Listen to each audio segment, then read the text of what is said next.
বেশ কিছুদিন আগে রাত্রেবেলা হাজব্যান্ড বাড়ি এসছে ডিউটি থেকে, তখন ওই রাত 11টা 11:30 মতো বাজে। বাড়িতে এসে সে একটা ভারী ক্যারি ব্যাগ হাতে করে নিয়ে এসে আমার হাতে ব্যাগটা দিয়ে বলছে যে এটা তোমার জন্য। তো রাত অনেক হয়ে গেছিলো সেই দিন। তো রাত্রেবেলা ডিনার করে শুয়ে পড়েছিলাম। তারপরের দিন যেহেতু বাড়িতে যাওয়ার ছিল, ভোট ছিল, ভোট দিতে যাব বলে বাড়িতে যাওয়ার ছিল, তো রেডি হতে হতে ক্যারি ব্যাগের কথাটা ভুলেই গেছিলাম। ওটা আলমারির মাথার ওপর তুলে রেখেছিলাম। তো আজকেরে সকালবেলা হঠাৎ করে ওইটার কথা মনে পড়লো। সত্যি বলতে ক্যারি ব্যাগটা খুলে এত খুশি হয়ে গেছে মন, কি বলবো তোমাদেরকে। ক্যারি ব্যাগের মধ্যে কি ছিল জানো? খুব প্রিয় একটা জিনিস, একটা নয় দুটো জিনিস। এই যে রবীন্দ্রনাথের গীতবিতান আর রবীন্দ্রনাথের গল্পগুচ্ছ।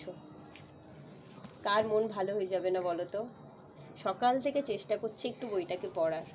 এমনিতে গল্প বই পড়তে আমার ভীষণ ভালো লাগে জানো তো। উচ্চ মাধ্যমিক পরীক্ষার সময় টেবিলের ওপর পড়তাম বই, আর টেবিলের নিচে পায়ের উপরে থাকতো আমার গল্প বই, যাতে মা বা পাপি দেখে ফেলতে না পারে। সেই জন্য এত গল্প বই পড়ার নেশা আমার। আর এই দেখো হাতের কাছে এত সুন্দর দুটো বই পেয়েও না একটু পড়ার সময় পাচ্ছি না। যেই একটু পড়ার চেষ্টা করছি, এই যে ইনি হয় বইয়ের পৃষ্ঠা ধরে টান দিচ্ছে, আর না হলে বইটা ছিঁড়ে দিচ্ছে। এর মধ্যে অলরেডি একটা পৃষ্ঠা ছিঁড়েও দিয়েছে। কি করব, ছোট বাচ্চা, ও তো আর বোঝে না। না,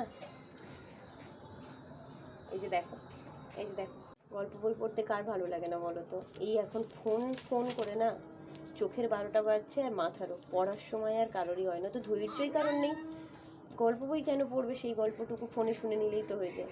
কিন্তু বিশ্বাস করো, গল্প বই পড়ার যে ভালো লাগা, যে ভালোবাসা আছে, সেটা বোধহয় যারা ফোন ফোন অন্তর্জীবন তারা হয়তো জানেই না। আমার তো ভীষণ ভালো লাগে, কিন্তু এখন আর সময় সুযোগ হয় না। এই যে দেখ, কি পড়বো আমি একে নিয়ে গল্প বই পড়া সম্ভব?